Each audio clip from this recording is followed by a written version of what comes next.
നമസ്കാരം, കൊട്ടാരക്കര മീഡിയയിലേക്ക് സ്വാഗതം. കോഴിക്കോട് ട്രെയിനിൽ നിന്നും യാത്രക്കാരിയായ വയോധികയെ തള്ളിയിട്ട് കവർച്ച നടത്താൻ ശ്രമം. വീട്ടമ്മയുടെ ബാഗ് തട്ടിപ്പറിച്ച് 8500 രൂപയും ഫോണും കവർന്നു. ഇന്നലെ പുലർച്ചെ കോഴിക്കോട് കല്ലായിൽ വെച്ചാണ് സംഭവം നടന്നത്. കോഴിക്കോട് റെയിൽവേ സ്റ്റേഷനിൽ നിന്ന് പുറപ്പെട്ട സമ്പർക്രാന്തി എക്സ്പ്രസിൽ നിന്നാണ് വീട്ടമ്മയെ തള്ളിയിട്ടത്. ട്രെയിൻ കോഴിക്കോട് സ്റ്റേഷൻ വിട്ടതിനു ശേഷം വേഗത കുറച്ച് കല്ലായി ഭാഗത്തേക്ക് പോകുന്നതിനിടെയാണ് സംഭവം ഉണ്ടായത്. ട്രെയിനിലെ ബാത്റൂമിൽ പോകുന്നതിനിടെ ഡോറിന് സമീപത്ത് നിന്ന് വീട്ടമ്മയെ താഴേക്ക് തള്ളിയിടുകയായിരുന്നു. പിടിവലിക്കിടെ മോഷ്ടാവൻ താഴേക്ക് വീണു. ഇതിനിടയിൽ മോഷ്ടാവ് വീട്ടമ്മയുടെ ബാഗ് തട്ടിപ്പറിച്ചിരുന്നു.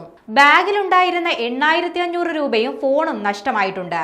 സംഭവത്തിന് ശേഷം ബാഗുമായി പ്രതി സ്ഥലത്തു നിന്നും രക്ഷപ്പെടുകയും ചെയ്തു. ട്രെയിനിൽ നിന്നും വീണതിന് പിന്നാലെ തലയ്ക്ക് പരിക്കേറ്റ വീട്ടമ്മ മെഡിക്കൽ കോളേജ് ആശുപത്രിയിൽ ചികിത്സ തേടി. സംഭവത്തിൽ റെയിൽവേ പോലീസ് കേസെടുത്ത് അന്വേഷണം ആരംഭിച്ചിട്ടുണ്ട്. പ്രതിയെ ഇതുവരെ പിടികൂടാൻ സാധിച്ചിട്ടില്ല.